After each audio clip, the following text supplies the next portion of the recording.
Salut tout le monde, c'est Ginji, on se retrouve, voilà, déjà un peu plus calme pour le conseil numéro 5 puisque le numéro 5 il avait l'air pas mal, donc du coup j'ai décidé de le traiter, et on va continuer dans le prolongement de ce qui est fait. Par contre, par rapport au conseil numéro 4 qui avait été donné, hein, voilà, où j'ai été assez, voilà, j'ai pas été corrosif, j'ai été magmatique limite.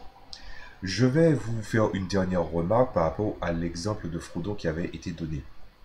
L'exemple qui a été donné par rapport à Frodon, c'est que l'exemple qu'il a donné en plus, si tu l'appliques au jeu de rôle, ça ne veut pas dire que oui, c'est l'histoire du Seigneur des Anneaux. Non, ce n'est pas l'histoire du Seigneur des Anneaux. Par contre, ça raconte une toute autre histoire. N'oubliez pas que il suffit de quelques décisions dans un autre média, dans une autre histoire, pour que ça raconte une toute autre histoire. N'oubliez jamais que quand un auteur, surtout un auteur de roman, vient à ne pas prendre certaines décisions ou à faire sortir le meilleur, attendez, voilà, le meilleur des, de l'histoire qu'il avait envisagé, c'est qu'il avait une intention, il avait envie de raconter quelque chose. Maintenant qu'on a fini avec ça, on va passer maintenant au conseil numéro 5. Donc, ne fais pas de mal aux autres joueurs. Alors là, c'est un conseil qui est plutôt souple, et je vais expliquer ça. Oh oh, en voilà un joli voleur qui pique des trucs aux autres PJ, et son vol de gel est si bon que personne ne s'en apercevra, dites donc. Waouh, c'est génial. Qu'il aille se faire voir. Personne n'aime ce genre de perso. Ce type joue sûrement un Kender, une race de Hobbit Keptoman dans l'univers de Dragonlance. Euh, je suis totalement pour un génocide des Kenders, quel que soit le jeu. De toute manière, éradiquer les Kenders, c'est pas un crime, non? Donc, ce n'est que son opinion. Donc, ça sert à rien de poser la question. Si tu piques des trucs aux autres personnages joueurs, tu exerces sur eux un pouvoir euh, d'une façon vraiment bordélique et sournoise. S'ils s'en rendent compte, ils vont faire quoi? Vas-tu les obliger à se fâcher? Trouverais-tu une logique qu'ils butent ton perso à cause de ça? Crois-tu que c'est marrant pour eux? C'est pareil si tu t'attaques à un autre personnage. D'accord, il y a des systèmes qui encouragent totalement. Je pense à Paranoia. Je connais pas assez, mais j'en ai entendu du bien, beaucoup de bien, y compris pour Dogs in the Vineyard aussi, par exemple. Mais sinon, bon Dieu, les mecs, lâchez l'affaire. Je n'arrive pas à trouver un seul exemple où ça pourrait améliorer la partie. Si le groupe est ok, discutez-en avant que ça roule, mais laissez-moi en dehors de ça. Il y a des tas de monstres dehors qui ne trouveront rien à redire si ton perso vole des trucs. Alors, les passe à tabac ou les buts. Alors, va les emmerder d'abord. Bien. Alors, j'ai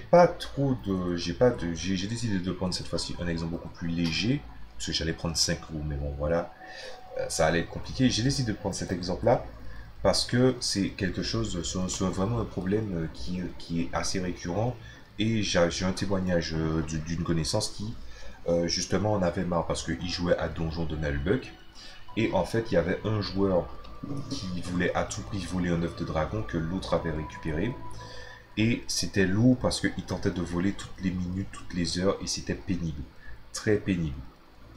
Alors les Kenders, les Kenders et les voleurs ou les gens qui sont d'alignement mauvais, pour moi je les mets dans la même souche. C'est-à-dire que on a, même moi au début, dans la compréhension de l'alignement mauvais, je me suis rendu compte que j'avais pas un point de vue aussi étendu que ça. Il faudrait que je trouve une vidéo à vous montrer que je la trouve excellente, puisque en fait c'est une personne qui fait des vidéos comme moi, qui parle de comment on fait des parties, tout ça, et il expliquait que l'alignement mauvais, il y a des façons de le jouer, et que de toutes les façons, les gens ont une façon de jouer les alignements qui est assez caricaturale.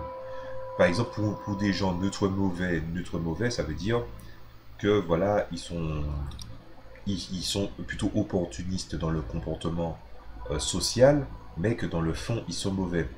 Oh, sauf qu'il y a des gens que quand ils disent qu'ils sont neutres mauvais, ces gens, ils se disent, je lance un dé, et au-dessus de 10 sur un dé 20, ben, je décide de tuer quelqu'un parce qu'il m'a manqué de respect. Voilà, on est à ce genre de stupidité-là. Non. Le problème est le traitement des alignements, le traitement des comportements des personnages, et que surtout le truc est tellement caricatural que normalement tu te dis non mais il n'y a aucune raison pour que cette personne-là reste dans le groupe. Mais comment je traite ce genre de situation-là en tant que maître de jeu?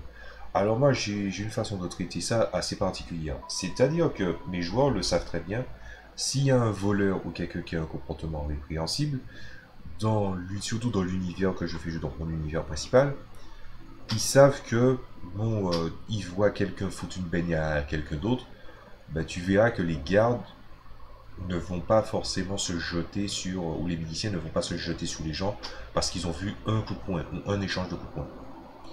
Mais, dès qu'il s'agit du vol, alors, le vol tellement important que la personne, elle ne sait pas qu'on lui a volé un objet, j'ai déjà fait une vidéo là-dessus sur les actions qui font bégayer le jeu de rôle.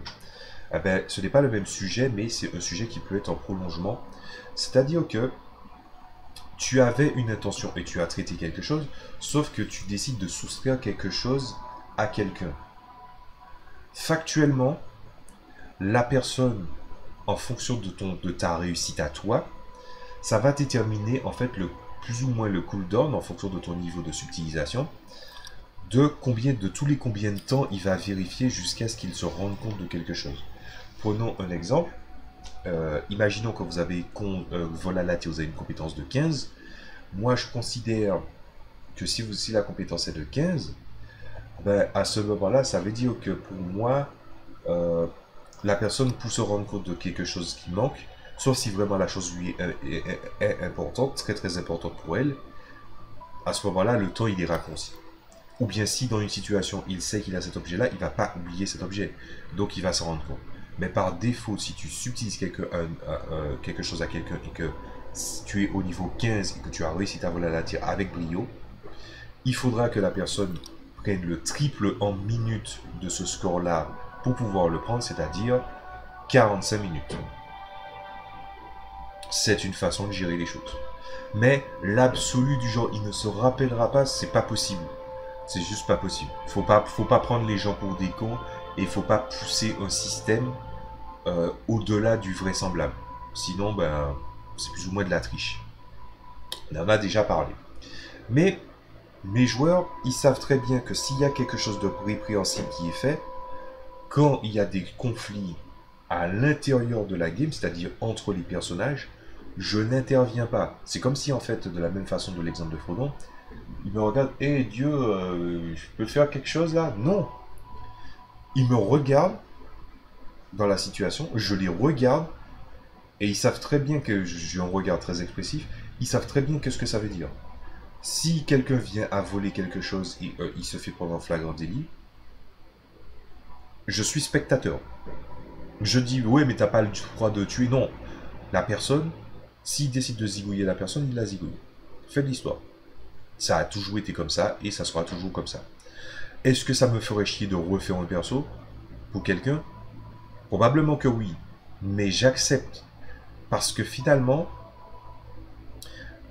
les personnages non joueurs comme les personnages joueurs se doivent d'apprendre cette leçon. Chaque action a des conséquences. Et si tu n'es pas capable de comprendre cette chose-là, ah ben peut-être qu'il faut que la vie te ramène ça en te battant au fer de temps en temps. Voilà.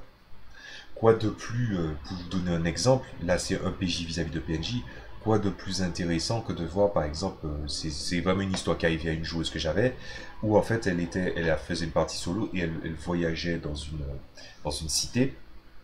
Une cité que d'ailleurs vous allez peut-être bientôt voir, puisque je compte commencer un actual play.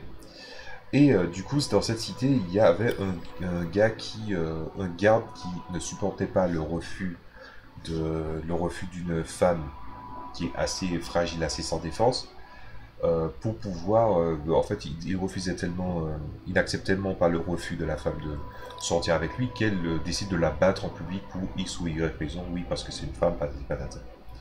Sauf qu'on n'est pas dans un monde où il y a assez du patriarcat.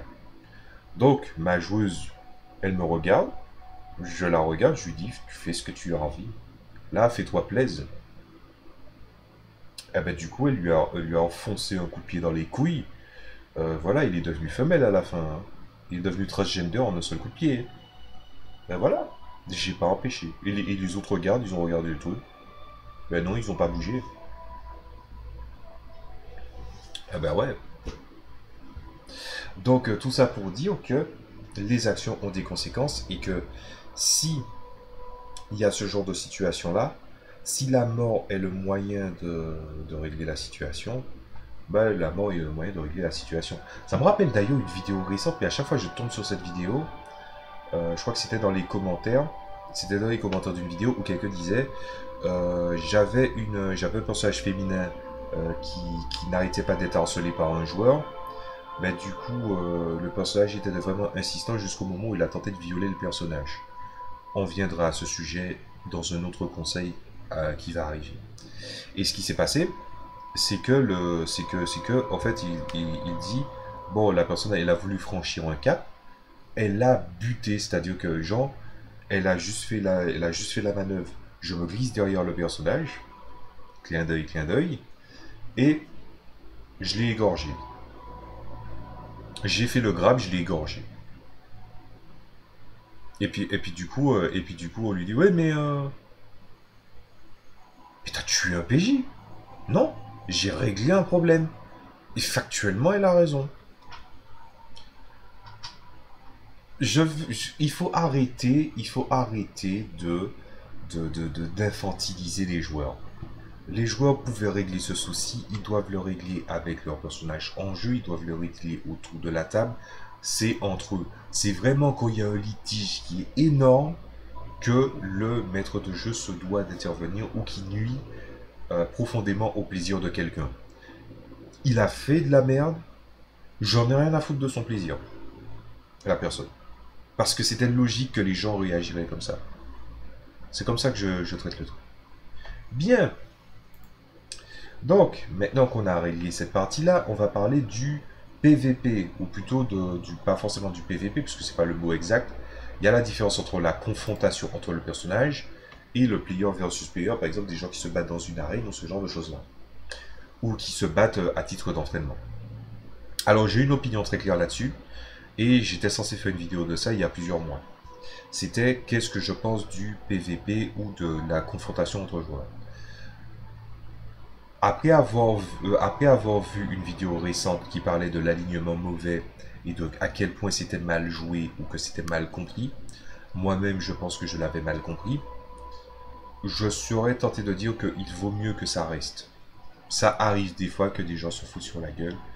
Après des combats à mort, si ça devient un combat à mort, ça peut être un sujet qui est assez compliqué. Mais encore une fois, ce n'est pas à moi de traiter ça. Je pense que les joueurs se doivent de savoir quand il faut s'arrêter. Et il ne faut pas une main divine pour pouvoir le leur dire. Je suis du parti pris de s'écorcher les genoux. Je rappelle que ce truc des 11 conseils là a été fait par quelqu'un qui avait lu des tas et des tas de livres pour être des meilleurs joueurs et des meilleurs maîtres de jeu. J'ai déjà dit évidemment mon opinion là-dessus aussi. C'est-à-dire que mon opinion sur le sujet, il n'est pas bien compliqué. Mon opinion sur le sujet, c'est que je considère que les personnages, enfin pas les personnages, les joueurs et les maîtres de jeu se doivent de s'écorcher les genoux et faire leurs erreurs pour pouvoir rebondir. Parce que si tu commences à les faire rentrer dans surtout les livres ne font jamais preuve de... il y a une différence entre la sagesse et l'expérience, et la subtilité fait que les joueurs, les gens qui le lisent ne font pas forcément cette distinction. C'est bien joli de lire un livre, mais c'est pas parce que c'est sur un livre que c'est un acte de foi, peu importe le prix que vous avez déversé là-dedans. Le plus important là, c'est que vous partiez en quête de votre propre expérience et que vous vous écorchiez les genoux pour résoudre les situations que vous avez réglées. Et quand vous avez gagné suffisamment d'expérience, à quel moment vous gagnez beaucoup d'expérience, ça dépendra de vous. Étant donné que moi je faisais des parties une partie par semaine, je pense qu'en 3 ans c'était vite réglé. Mais il faut que vous ayez fait vos erreurs pour pouvoir régler vos solutions. Et ensuite vous vous aidez des situations d'autres personnes qui étaient à d'autres tables et d'autres modèles de table également. Donc pour moi les combats, c'est pas inévitable évidemment, et ce n'est pas à éviter non plus. Mais pour qu'il y ait un combat, il faut que le combat il ait un sens. Je te parle pas de combat dans une arène, je te parle des combats à des moments fatidiques. Dire ne fait pas de mal aux autres joueurs, ça c'est quelque chose qui apparaît comme évident, même si le terme exact c'est ne porte pas préjudice aux autres joueurs. C'est ça le conseil qu'il y a à donner. Qu'est-ce que je pourrais dire d'autre? Pour la partie du vol et autres choses innommables, j'ai dit ce que j'avais à dire. Les gens traitent les choses différemment. Et surtout, n'hésitez pas à m'en faire part. Mais de l'autre côté, comment dire ça? De notre côté, je trouve que... Désolé, je galère énormément. De notre côté, je trouve que pour l'autre partie, où on parle de la confrontation entre joueurs, je pense qu'à des moments ça peut arriver, et même de toute une campagne ça peut ne pas arriver. Je pourrais même pas appeler ça en fait un facteur qui est à prendre dans un conseil. C'est une posture, c'est une façon de penser.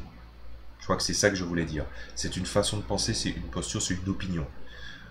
Qu'il y en ait ou qu'il n'y en ait pas, la question c'est est-ce que ça raconte quelque chose, et si c'est la chose qui est racontée est bonne ou pas, ça ne regarde que les gens qui sont autour de la table.